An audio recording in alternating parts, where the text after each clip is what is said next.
Sathya Sai Speaks, Volume 11, Chapter 41.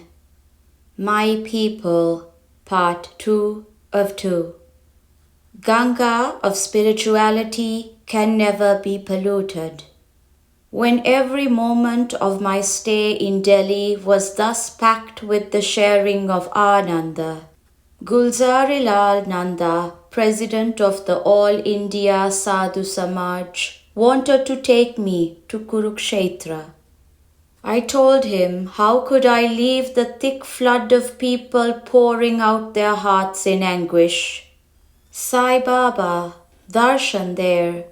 Sai Baba, give us darshan and come with you to Kurukshetra. They will feel I have deserted them. But he insisted so sincerely and argued so selflessly that I yielded to go during the hot hours of the day, when I had some respite at Delhi from the pressure of the prayerful crowds. There I found a large assembly of over 3 lakhs of people. Among them were many sannyasins. The ochre robe was predominant all around. I had a surge of Ananda standing before that happy gathering, on grounds that was familiar to me as a field for corrective teaching. I said that sannyasins, those who have renounced worldly desires, have a unique role in society. The color of their robes must indicate the colorless within. I warned them against the corrupting influence of politics and of institutionalism. They should not sacrifice their freedom, their simplicity, and their role as vigilant witnesses to the wiles of pomp and pageantry. I described the political pressures that are undermining the spiritual culture of India in the name of secularism. I assured them that the Ganga of spirituality emerging from the Himalayan ranges of Satya, Dharma, Shanti and Prema can never be polluted by political tactics. For millennia, the lives of generations of Indians have been saturated in God. They have toiled for God.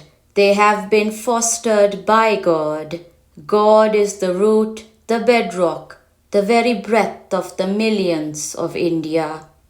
No one can dry it up or blast it or deny it. Be aware at all times of the God within.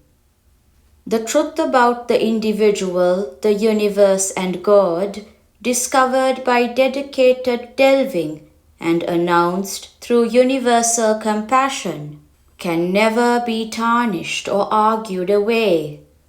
Ambassador Keating of America told me, I cannot grasp the full import of Indian culture through the study of books, nor can I vouchsafe the authenticity of the scriptures of this land. But when I see in the capital city of India in the 70s of the 20th century, a phenomenon like this, 5 lakhs of ardent men and women milling around to get a heartening glimpse of this 5-foot personality, I feel I can hear the heartbeats of this ancient people. When a person is sleeping on a cot in a room at night and thick darkness prevails, you try to wake him up in order to talk with him. You grope around, and when you touch a chair or shelf or book, you say to yourself, not this, not this. At last, when you touch one foot, you are thrilled, you know. This is he. Once you have contacted God, get confirmed in faith and by adhering to his commands. Attach yourselves closer and closer to him, I told the gathering at Kurukshetra. I advised the sannyasins to give up anger, greed, and envy, to eschew factionalism and pomp, to be aware at all times of the God within and the God without, and so behave that all may be inspired to follow the spiritual path. I explained to them that without purity of consciousness, wisdom cannot dawn in the heart. We went to Meerut one evening, a place historically important during the days of British rule, and home to a big cantonment of the army. It was here that the British suffered their first reverse in days of the mutiny. They now want a Sathya Sai college there. The gathering there was so huge and so thickly packed at the assembly place that cars could not proceed, nor could we by foot.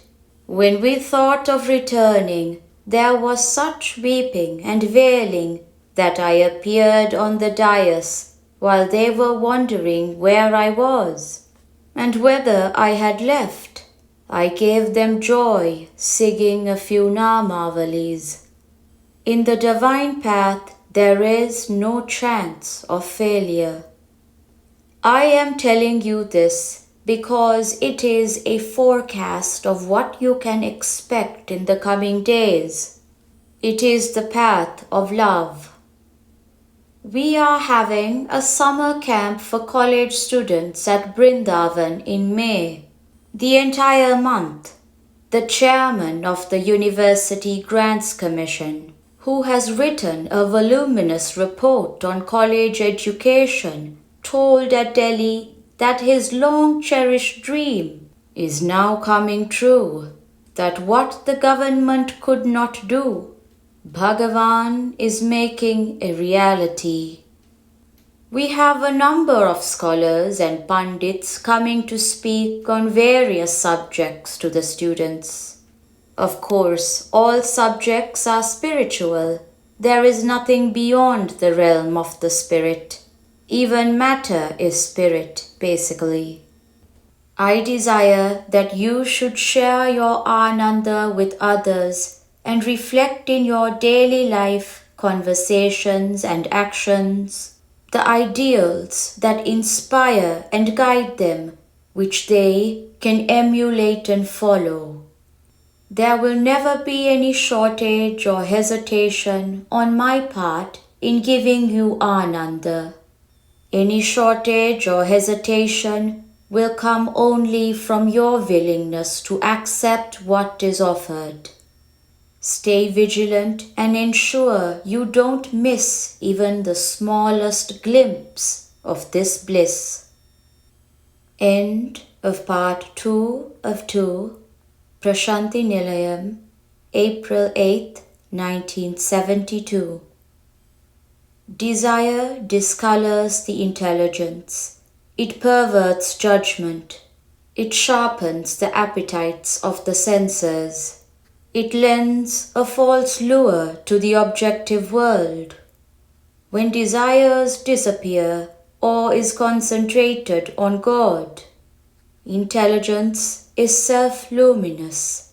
It shines in its pristine splendor, and that splendor reveals the God within and without. That is the real Atma Sakshatkara, realization of the self. Sri Sathya Sai Baba.